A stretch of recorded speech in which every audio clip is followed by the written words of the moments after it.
ಭಾಷಣ ಸೂಕ್ತ ಕ್ರಮ ಕೈಗೊಳ್ಳುವಂತೆ ಮನವಿ. ಕುಕನೂರು ಯಲಬುರ್ಗಾ ವಿಧಾನಸಭಾ ಕ್ಷೇತ್ರದ ಭಾಜಪ ಮುಖಂಡ ವೀರಣ್ಣ ಹುಬ್ಬಳ್ಳಿ ತಮ್ಮ ವಯಸ್ಸಿಗೆ ತಕ್ಕಂತೆ ಸೌಜನ್ಯವಾಗಿರದೆ ಸಾರ್ವಜನಿಕವಾಗಿ ಪ್ರತಿಭಟನಾ ಸ್ಥಳದಲ್ಲಿ ಅವಾಚ್ಯ ಶಬ್ದಗಳಿಂದ ಕ್ಷೇತ್ರದ ಶಾಸಕರನ್ನ ನಿಂದಿಸಿದ್ದು, ಅವರ ಮೇಲೆ ಸೂಕ್ತ ಕಾನೂನು ಕ್ರಮ ಕೈಗೊಳ್ಳಬೇಕೆಂದು ಒತ್ತಾಯಿಸಿ ಕಾಂಗ್ರೆಸ್ ಪಕ್ಷದ ಕಾರ್ಯಕರ್ತರ ವತಿಯಿಂದ ಕುಕನೂರು ಪೊಲೀಸ್ ಠಾಣೆಗೆ ಮನವಿ ಸಲ್ಲಿಸಲಾಯಿತು.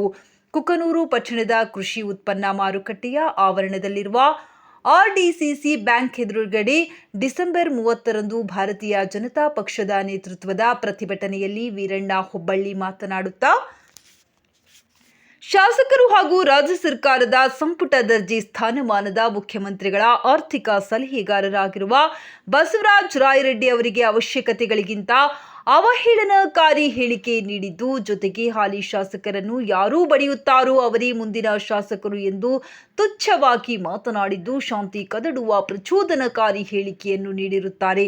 ಇದಕ್ಕೆ ಸಂಬಂಧಪಟ್ಟಂತೆ ವಿಡಿಯೋ ತುಣುಕುಗಳು ಸಹ ಲಭ್ಯವಿದ್ದು ಶೀಘ್ರದಲ್ಲಿ ಬಿಡುಗಡೆಗೊಳಿಸಲಾಗುವುದೆಂದು ಕುಕನೂರು ತಾಲೂಕು ಕಾಂಗ್ರೆಸ್ ವಕ್ತಾರ ಸಂಗಮೇಶ್ ಗುತ್ತಿ ಹೇಳಿದರು. ಸಂವಿಧಾನದ ಹುದ್ದೆಯಲ್ಲಿರುವ ಶಾಸಕರಿಗೆ ಏಕವಚನದಲ್ಲಿ ಅವಾಚ್ಯ ಶಬ್ದಗಳಿಂದ ನಿಂದಿಸಿರುವುದು ಅಕ್ರಮ ಅಪರಾಧವಾಗಿದ್ದು, ಸಮಾಜದಲ್ಲಿ ಹೊಡಿ ಬಡಿ ಎಂದು ಪ್ರಚೋದನಕಾರಿ ಹೇಳಿಕೆಗಳನ್ನು ನೀಡಿ ಅಶಾಂತಿಯನ್ನ ಉಂಟು ಮಾಡಿ ಸಮಾಜದ ಸ್ವಾಸ್ಥ್ಯವನ್ನು ಹಾಳು ಮಾಡುವ ಮೂಲಕ ಶಾಂತಿ ಭಂಗವನ್ನ ಉಂಟು ಮಾಡಿರುತ್ತಾರೆ. ಆದ್ದರಿಂದ ವೀರಣ್ಣ ಹುಬ್ಬಳ್ಳಿಯವರ ಮೇಲೆ ಸೂಕ್ತ ಕಾನೂನು ಕ್ರಮವನ್ನ ಕೈಗೊಳ್ಳುವಂತೆ ಕುಕನೂರು ಪೊಲೀಸ್ ಠಾಣಾಧಿಕಾರಿ ಗುರುರಾಜ್ ಟಿ ಅವರಿಗೆ ಮನವಿ ಸಲ್ಲಿಸಲಾಯಿತು. ಇದಕ್ಕೂ ಮುನ್ನ ಪತ್ರಿಕಾಗೋಷ್ಠಿಯನ್ನ ಉದ್ದೇಶಿಸಿ ಸಂಗಮೇಶ್ ಗುತ್ತಿ ಮಾತನಾಡುತ್ತಾ, ವಿನಾಕಾರಣ ಕ್ಷೇತ್ರದ ಶಾಸಕರನ್ನು ಬಿಜೆಪಿಗರು ನಿಂದಿಸುತ್ತಿರುವುದು ಆಶ್ಚರ್ಯಕರ ಸಂಗತಿಯಾಗಿದ್ದು, ಸಾರ್ವಜನಿಕವಾಗಿ ಹೇಳಿದ ಹೇಳಿಕೆ ಕುರಿತಂತೆ ಸಾರ್ವಜನಿಕವಾಗಿಯೇ ಕ್ಷಮಾಪಣೆ ಕೇಳಬೇಕು. ಇಲ್ಲವಾದಲ್ಲಿ ಹೇಳಿಕೆ ನೀಡಿದವರ ಮನೆಗೆ ಮುತ್ತಿಗೆ ಹಾಕಿ ಪ್ರತಿಭಟಿಸಲಾಗುವುದೆಂದು ಎಚ್ಚರಿಕೆ ನೀಡಿದರು.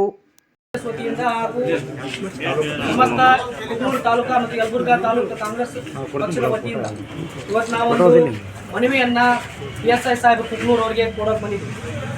ಕಾರಣ ಇಷ್ಟೇ, ಮೊನ್ನೆ ಕೃಷಿ ಪತ್ತಿನ ಸರ್ಕಾರಿ ಬ್ಯಾಂಕಿನ ಇಲೆಕ್ಷನ್ನಲ್ಲಿ ತಾವುಗಳೆಲ್ಲ ಪ್ರತ್ಯಕ್ಷ ಸಾಕ್ಷಿಗಳಿದ್ದೀರಿ.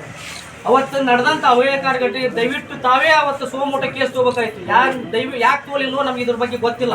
ಯಾಕಂದ್ರೆ ಒಬ್ಬ ಶಾಸಕರ ಬಗ್ಗೆ ಪಬ್ಲಿಕ್ನಲ್ಲಿ ನಿಂತ್ಕೊಂಡು ಅವಾಚ್ಯ ಶಬ್ದಗಳನ್ನ ಯೂಸ್ ಮಾಡ್ತಾರಂತ ನೀವು ಕ್ರಮ ತಗೋಬೇಕಾಯ್ತು. ಯಾರೇ ಇರಲಿ, ಪಕ್ಷಾತೀತವಾಗಿ ನೀವು ಕ್ರಮ ತಗೊಂಡಿದ್ರೆ ನಿಮ್ಮ ನಿರ್ಧಾರ ನಾವು ಎಲ್ಲರೂ ಸ್ವಾಗತ ಮಾಡ್ತಿದ್ವಿ. ಆದ್ರೆ ನೀವು ಅದಕ್ಕೆ ಯಾಕೆ ನೀವು ನಿರ್ಧಾರ ತಗೊಳ್ಳಿಲ್ಲ ಅಂತ ನಮ್ಗೆ ಗೊತ್ತಿಲ್ಲ. ಆಮೇಲೆ ಇಲಾಖೆ ಬಗ್ಗೆ ಅವಾಚ್ಯ ಶಬ್ದಗಳನ್ನ ಪ್ರಯೋಗ ಮಾಡಿದ್ದಾರೆ. ನೀವು ನಿಮ್ಮ ಪೊಲೀಸ್ ಇಲಾಖೆನ ನಾವು 15 ಜನ ಇದೀವಿ, ನಾವು 100 ಜನ ಇದೀವಿ, ನಿಮ್ನ 2 ನಿಮಿಷ ಬಿಟ್ಬಿಟ್ರಿ ನಿಮ್ಗೆ ಕಚ ಕಚ ಕುಂಬಾರ ಹೆಂಗ ಮಣ್ಣನ್ನ ಕಚ ಕಚ ತುಳ್ತಾರ ಆ ರೀತಿ ಕಚ ಕಚ ತುಳಿದು ನಿಮ್ ಸರ್ವನಾಶ ಮಾಡ್ತೀವಿ ಅಂತ ಕೊಟ್ಟಂತ ಹೇಳಿಕೆಗಳನ್ನ ಸ್ವಲ್ಪ ನೀವು ಸೀರಿಯಸ್ ಆಗಿ ತೋಲಿಲ್ಲ. ಇದು ಏನು ಬಿಜೆಪಿ ಮುಖಂಡರು ಮತ್ತೆ ಇದೇನಾಗುತ್ತಂದ್ರೆ ಪ್ರಚೋದನಕಾರಿಗಳನ್ನ ಹೇಳಿಕೆ ಕೊಡ್ತಾ ಇದ್ದಾರೆ ಸಾರ್ವಜನಿಕವಾಗಿ. ನಾಳೆ ಊರಲ್ಲಿ ಇದರಿಂದ ದೊಂಬೆ ಗಲಾಟೆಗಳು ಆಗ್ತಾರ. ದಯವಿಟ್ಟು ಇದ್ರ ಬಗ್ಗೆ ನೀವು ಸೂಕ್ತ ಕ್ರಮ ತಗೋಬೇಕು. ಆಮೇಲೆ ನಾವು ಇವತ್ತೊಂದು ಮನವಿ ಕೊಟ್ಟ ಮುಖ್ಯ ಕಾರಣ ಅಂದ್ರ ಇಲ್ಲೇ ಮೊನ್ನೆ ಇಲ್ಲೇ APMCಯಲ್ಲಿ ಆವರಣದಲ್ಲಿ ಒಂದು ಓದಿನ ಫಿರ್ಯಾದಿ ಅಂತೇಳಿ ಈ ಕೆಳಗೆ ಸಹಿ ಮಾಡಿದ ನಾವು ಯಲಬುರ್ಗಾ ಕಾಂಗ್ರೆಸ್ ಕಾರ್ಯಕರ್ತರು ಈ ಮೂಲಕ ನೀಡುವ ಫಿರ್ಯಾದಿ ಅಂದರೆ ಮೇಲ್ಕಾಣಿಸಿದ ಆರೋಪಿ ಶ್ರೀ ವೀರಣ್ಣ ಹುಬ್ಬಳ್ಳಿ ಸಾಕಿನ್ ಯಲಬುರ್ಗಾ ಇವರ ಮೇಲೆ ಸೂಕ್ತ ಕಾನೂನು ಕ್ರಮ ಕೈಗೊಳ್ಳುವ ಕುರಿತು ಈ ಮೂಲಕ ನೀಡುವ ಫಿರ್ಯಾದಿ ಅಂದರೆ ಮೇಲ್ಕಾಣಿಸಿದ ಆರೋಪಿ ದಿನಾಂಕ 30/12/2024ರಂದು APMC ಕುಕನೂರಿನಲ್ಲಿರುವ RDCC ಬ್ಯಾಂಕ್ ಎದುರುಗಡೆ ನಡೆದ ಪ್ರತಿಭಟನಾ ಸಭೆಯಲ್ಲಿ ಮಾತನಾಡುತ್ತಾ, ಮಾನ್ಯ ಶಾಸಕರು ಮತ್ತು ರಾಜ್ಯ ಸರ್ಕಾರ ಸಂಪುಟ ಸ್ಥಾನಮಾನ ಮುಖ್ಯಮಂತ್ರಿ ಸಲಹೆಗಾರ ಬಸವರಾಜ ರಾಯರೆಡ್ಡಿ ಅವರಿಗೆ ಅವಾಚ್ಯ ಶಬ್ದಗಳಿಂದ ಅವಹೇಳನಕಾರಿ ಮಾತುಗಳನ್ನು ಆಡಿದ್ದಾರೆ ಹಾಗೂ ಕಾಂಗ್ರೆಸ್ ಕಾರ್ಯಕರ್ತರನ್ನು ಚಾಂಡಾಳ ಎಂದು ಹಾಗೂ ಅನೇಕ ಅಶ್ಲೀಲ ಪದಗಳನ್ನು ಉಪಯೋಗ ಮಾಡಿದ್ದಾರೆ. ಆದ್ದರಿಂದ ಆಮೇಲೆ ಮುಂದಿನ ಶಾಸಕರು ಯಾರಾದರೂ ಆಗಬೇಕಂದ್ರೆ ರಾಯರೆಡ್ಡಿ ಅವರ ಮೇಲೆ ಹಲ್ಲೆ ಮಾಡುವಂತೆ ಸಾರ್ವಜನಿಕವಾಗಿ ಪ್ರಚೋದಿಸಿದ್ದಾರೆ. ಇವನ ಮಾತುಗಳನ್ನು ತಾವು ದಯವಿಟ್ಟು ಪರಿಶೀಲನೆ ಮಾಡಬೇಕು. ಆಮೇಲೆ ಸಾಂವಿಧಾನಿಕ ಹುದ್ದೆಯಲ್ಲಿರುವ ಶಾಸಕರಿಗೆ ಏಕವಚನದಲ್ಲಿ ಅವಾಚ್ಯ ಶಬ್ದ ನಿಂದಿಸುವ ಅಕ್ಷಮ್ಯ ಅಪರಾಧ ಹಾಗೂ ಸಮಾಜದಲ್ಲಿ ಹೊಡಿಬಡಿ ಎಂದು ಪ್ರಚೋದನಕಾರಿ ಹೇಳಿಕೆಗಳನ್ನು ನೀಡಿ ಸಮಾಜದಲ್ಲಿ ಅಶಾಂತಿಯನ್ನು ಉಂಟು ಮಾಡಿ ಸಮಾಜದ ಸ್ವಾಸ್ಥ್ಯವನ್ನು ಹಾಳು ಮಾಡುವ ಮೂಲಕ ಶಾಂತಿ ಭಂಗವನ್ನು ಉಂಟು ಮಾಡಿದ್ದಾರೆ. ಆದ ಕಾರಣ ಇವರನ್ನು ಕಾನೂನು ರೀತಿ ವಿಚಾರಣೆ ಮಾಡಿ ಸೂಕ್ತ ಕಾನೂನು ಕ್ರಮ ಕೈಗೊಳ್ಳಬೇಕೆಂದು ನಾವು ಸಮಸ್ತ ಯಲಬುರ್ಗಾ ಕುಕನೂರು ತಾಲೂಕಿನ ಸಮಸ್ತ ಕಾಂಗ್ರೆಸ್ ಕಾರ್ಯಕರ್ತರು ತಮಗೆ ಮನವಿ ಸಲ್ಲಿಸ್ತಾ ಇದ್ದೀವಿ. ಸಿಗ್ತಾ ಇದೆ, ನೀವು ವೆರಿಫೈ ಮಾಡಿ.